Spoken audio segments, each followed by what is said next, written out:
Once again, I want to thank the four speakers, Professor Kim Kyung-ah and Director Lee and Professor Yi Young and lecturer Mr. Chung. Thank you for your interesting presentation. And thank you for your hard work. As we are behind schedule, we would like to move right into the panel discussion. I would like to ask Professor Seo Kwang-dok to start with your discussion. And please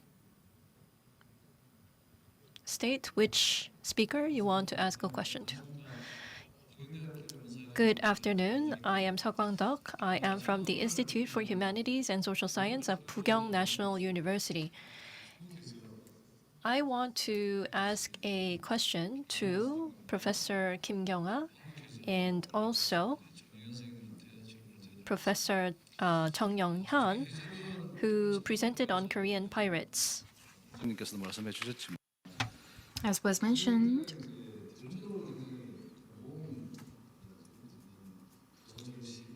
when you think about pirates, we often,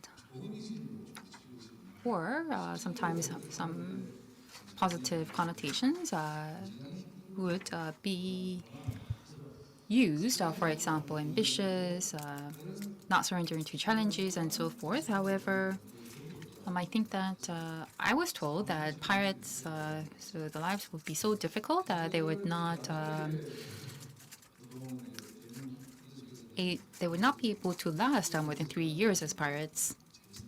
So I think that it was really interesting to learn about different pirates, and especially Korean pirates. And Professor Kim, you talked about Chinese pirates. And from other presenters, we were able to learn about Japanese and Korean pirates. I did my study, and I was able to see that, especially from the Ming Dynasty, 16th century, and if you look at Wego from that period, I thought that it's really difficult to distinguish these pirates based on their nationality, because these pirates were actually becoming more global and international. And they were being defeated by different governments. So I thought that network-wise, these pirates were connected in a way, regardless of their nationalities. And as we move on to 16th century and 17th century, countries started to close their doors, and there was little room for pirates to actually work in. But anyways, I'm not trying to defend any pirates, but if you look at Chinese pirates, I was reading a book on Chinese pirates, and it was describing the Chinese pirates as political pirates and also economic pirates, and especially Zhang Yizhao would be a global pirate. So when we say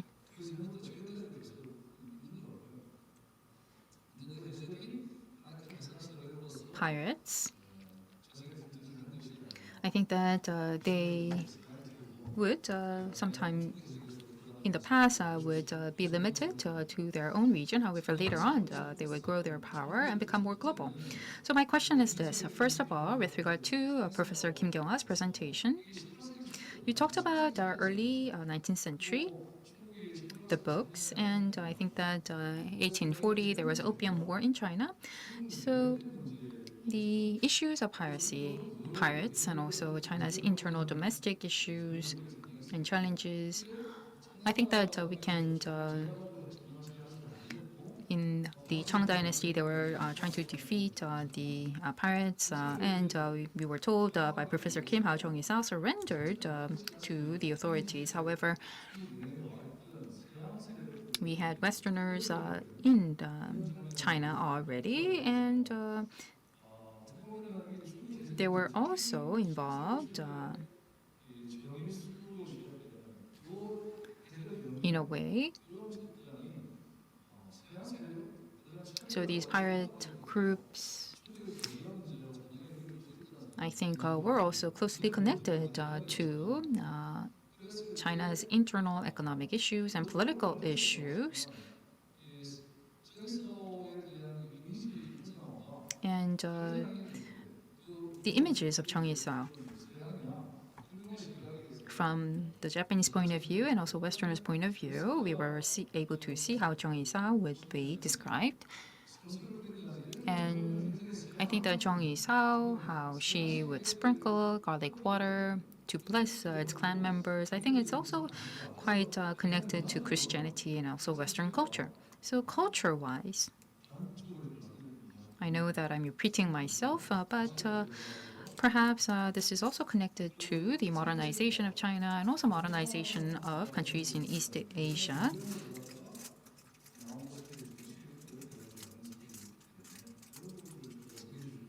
So I think that you can talk about that.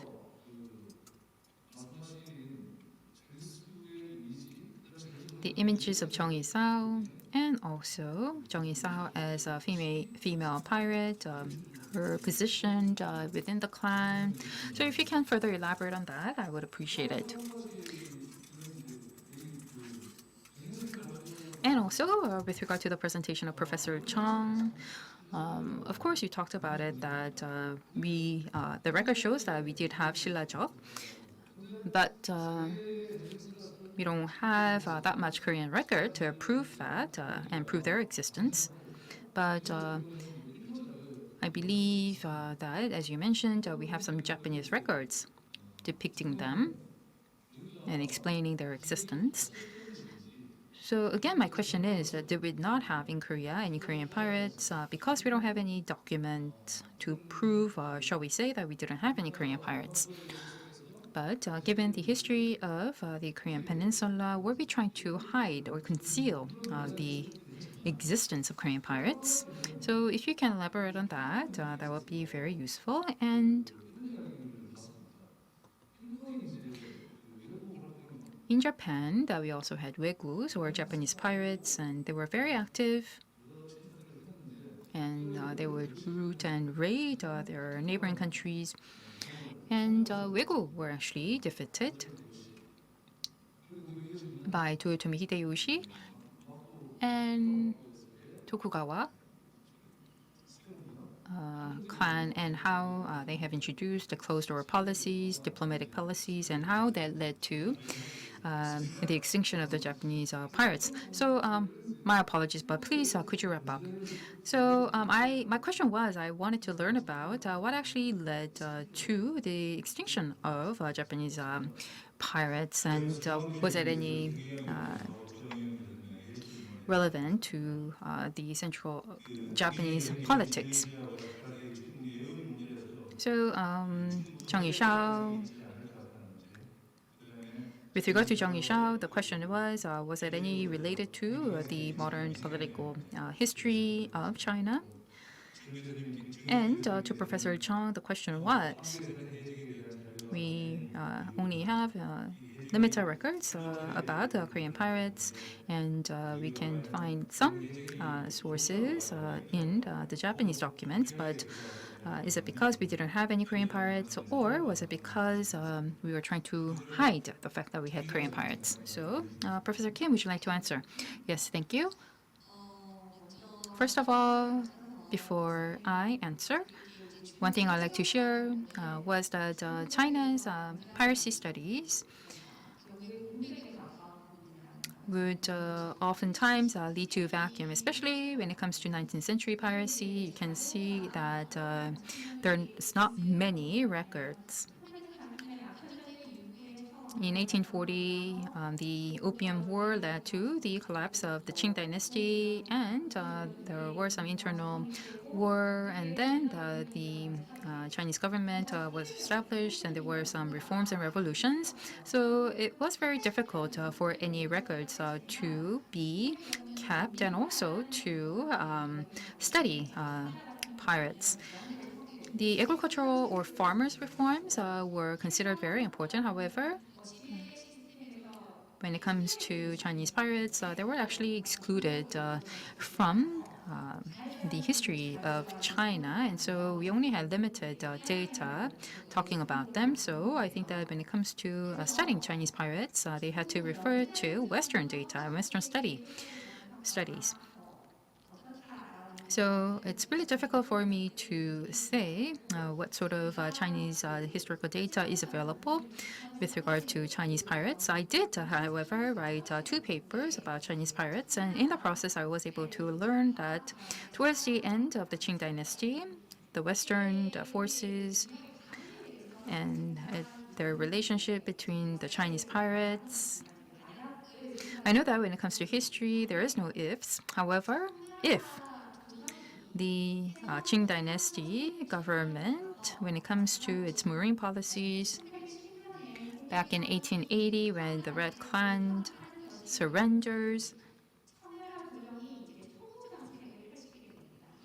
the Qing Dynasty actually introduced a policy called chomo, and it's actually encouraging pirates to surrender.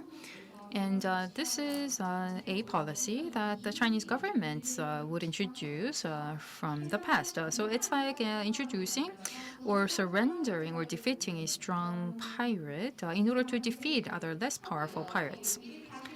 And that was the policy of the Qing dynasty, and it was actually effective in defeating the pirates. After the surrender of the Red piracy clans, they would actually later on turn to the Navy forces and they would defeat other minor pirates. And afterwards, the Westerners would all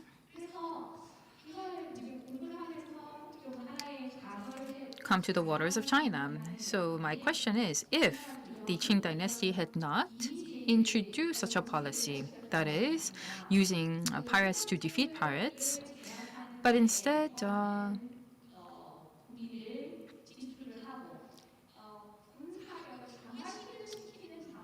reinforced its military prowess and built its military power, then could China's history actually take a different turn? The Western forces were able to overwhelm China, and I believe that perhaps there could have been an opportunity open and available for Chinese pirates to actually prevent that. So I hope this answers, in a way, your question. So, Professor Chung, would you like to answer? The microphone is working perfectly. Yes, I see.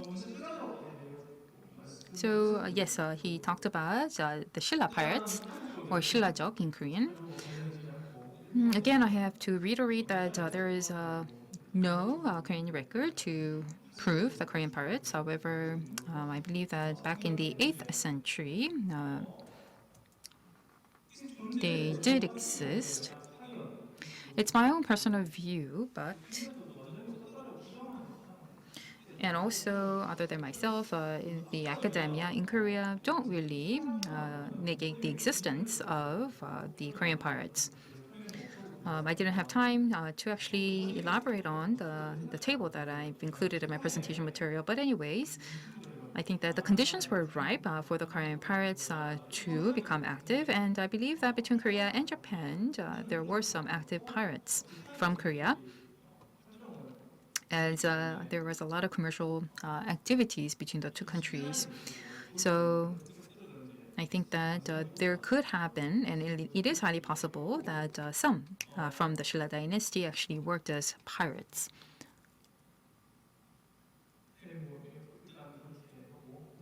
So that would be my answer to Professor Hall's question. And yes, we don't have any concrete documents or documentations to prove the existence of Korean pirates. But if you think about Shilla, it really had weak control over other provinces in Korea. And so, even though there were some pirates that were active, probably the reports from those local governments didn't reach the central government in the Shilla dynasty. So that was my interpretation. And as was rightfully pointed out by Professor Seo, if you look at the Wegu and their fall, it is actually connected with the policies that were adopted by the central Japanese government. And in Japan, there were, I believe, different clans of pirates. And in Japanese, they would be called as suigun, and they were employed by different lords of different Japanese regions. So in the process,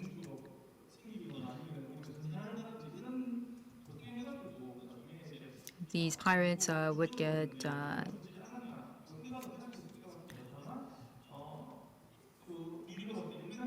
eradicated, and I, if the question is whether Japanese pirates became completely extinct, I don't agree to that. Thank you. 그럼 이번에는 두 번째 토론. Yes, now I would like to invite Professor Shin Jong-dae of Pugyong National University to ask a few questions. Yes, my name is Shin Jong-dae, as introduced. In the case of Professor Lee Young, I am going to comment on. Well, Professor Yi Young also mentioned in his presentation, I think the research on Wegu has a very long history. Many scholars have been conducting research on this topic of Wegu, or samurai pirates, and Professor Yi Young introduced his research on Wegus, and I think due to time limits, he was not able to introduce the result of his research to a full extent, but I would like to do my best to comment on his presentation. When we think of Wegu or pirates, we tend to have a romanticized image, as we have heard from the keynote speaker. I think this is probably because of the impact from the cultural contents, such as movies and games. So probably also when it comes to Wegu, many people might have romanticized the image of Wegu. But in fact, the historical facts about Wegu cannot be romanticized. And I think many of you might have felt that through the presentation of Professor Li Young. Wegu had direct damages on the livelihood of people through murders and rapings and robbery. It was an illegal criminal organization that invaded Korea. And I wanted to share this point with you as a panelist. I told you that the history of research on the Japan's external relations and also Wegu is very long. And I want to introduce briefly the Wegu theory of Professor Lee Young. Even though I am not a moderator, I thought it was necessary to explain the Wegu theory of Professor Lee Young.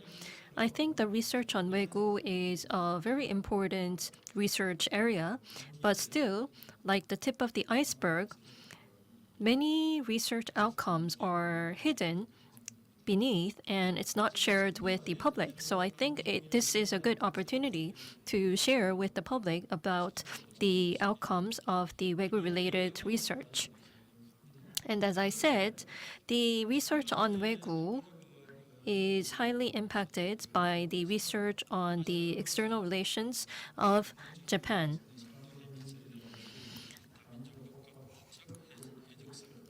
But there are lots of theories, classical theories about Wegus under very professional terms. And all these theories limited the concept of Wegu into a region-based criminal organization. However, Professor Lee Young opposed that idea and started his research on Wegus.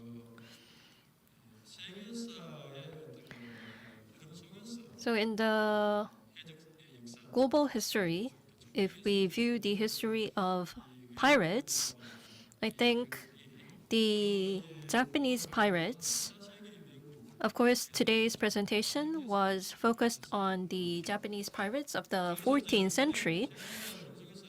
But if we view Japanese pirates in the light of global history of pirates, I think I can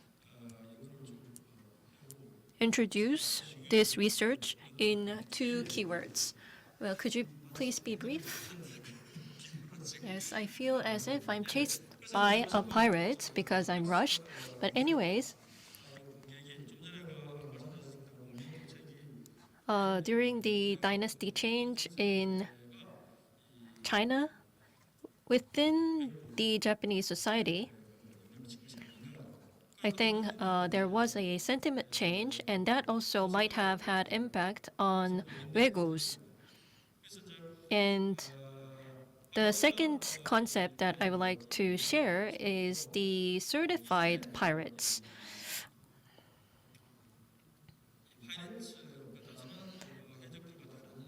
Well, these pirates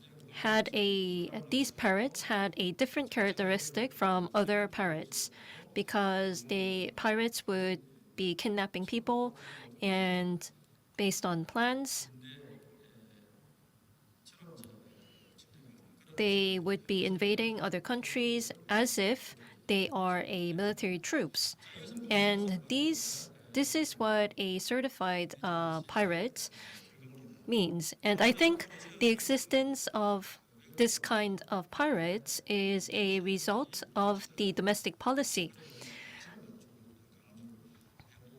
And the rise of this type of pirate was thanks to the Namjo group within the Japanese political circle.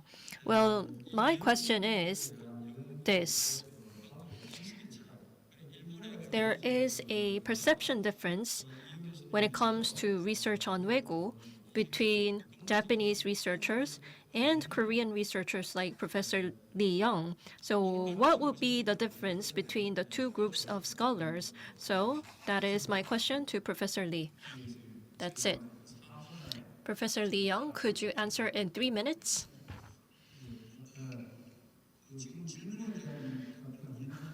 Yes, I think I can answer this question in 1 minute and probably use the remaining 2 minutes to share something that I want to share.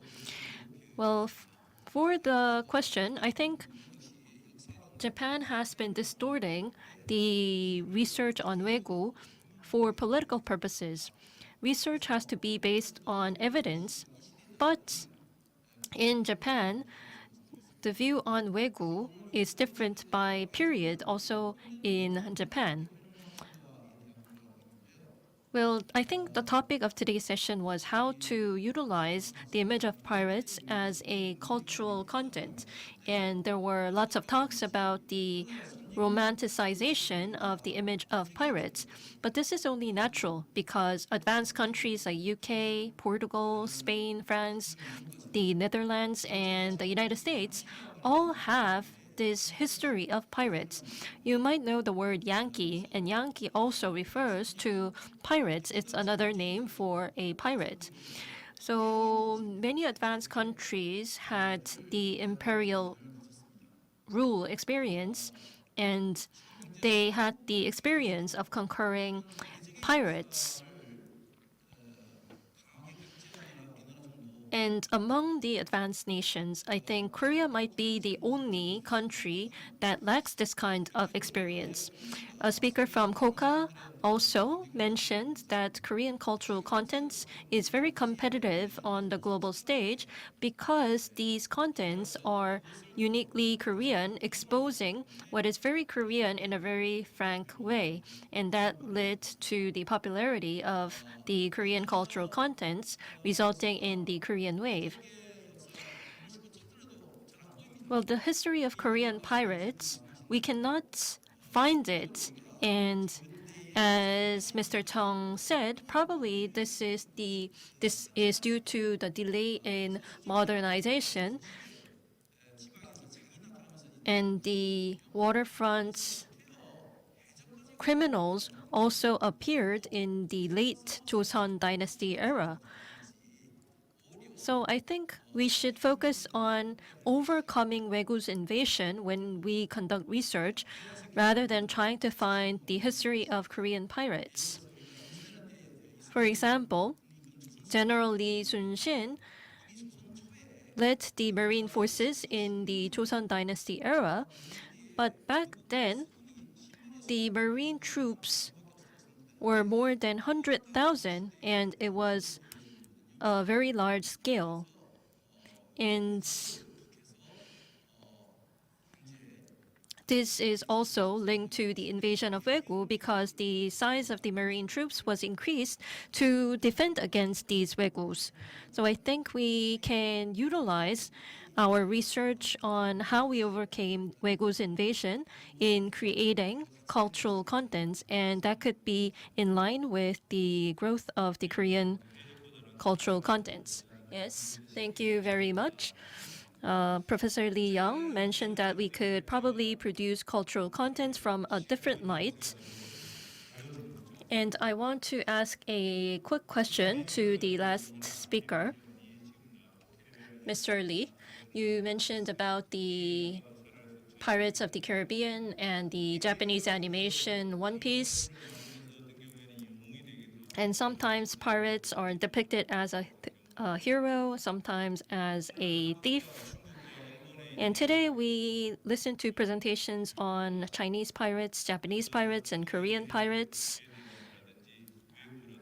The female Chinese pirates and the lack of Korean pirates, and also the Wegus of Japan. And we also talked about the existence of waterfront criminals, which are a little bit different from Wegus. But from Koka's perspective, when Koka is creating cultural contents related to pirates, would you prefer to depict pirates as a thief or a hero? In part two, we would be focusing on the modern interpretation of pirates, but are there any specific topics that you would like to cover in part two? Yes, let me answer that question. Well, compared to Asia, there are more cultural contents on pirates in the Western world, but I think the image of pirates in the Western world is also very simple. And I think this simplification of the image of pirates is due to the lack of knowledge about pirates. As I listened to today's presentation, I was able to realize that not much research are being conducted on pirates. And I think if we lack research on pirates, it is inevitable that we cannot see the growth of cultural contents on pirates as well. And regarding your second question, whether Koka would like to depict pirates as a thief or a hero, I would like to not provide a comment. But I think cultural content industry is different from the art industry. So in my personal view, I think cultural content has to be fun. And it has to be interesting to the viewers. It has to have some entertaining elements for the consumers. So I think instead of focusing on the image of pirates as a hero, I think the challenge-loving and pioneering image of pirates can be more utilized. Yes, thank you very much. Well, we listened to the two panelists, and we have a question to Professor Kim Kyung-ah. 시하고 So, Professor Kim, you mentioned how this Chinese female pirate Zhang Yishao is not that known in Asia, but is relatively well known in the West. So, would you like to explain why? You have 1 minute. Well, the reason why she's not really well known in Asia is because she's a female character, and given that in the past it was all fiduciary society and conservative society and Confucius society, Zhang Yishao was not really well talked about. In the West, however, I think that there is one very important book. This is something called Canton. It was published in Canton back in the 1800s. It's called 정의 분계, and it got a lot of. It was well appreciated by the West. After 1 year, following its publication, it got translated into English and was actually released in the UK. So afterwards, Zhang Yishao and Zhang Bao's stories got popular, and as a result, I believe that the Western piracy history got published. And also Borges also wrote a short novel about Zhang Yishao and etc. So I think that yes, it's partially thanks to this book publication done. And also in the 19th century, many Westerners got kidnapped, abducted, and afterwards, just like Glasspool, when they got released, they would write autobiography and also publish their stories. And by doing so, I think that this Zhang Yishao got popular in the West. Thank you. 상당히 많은 질문.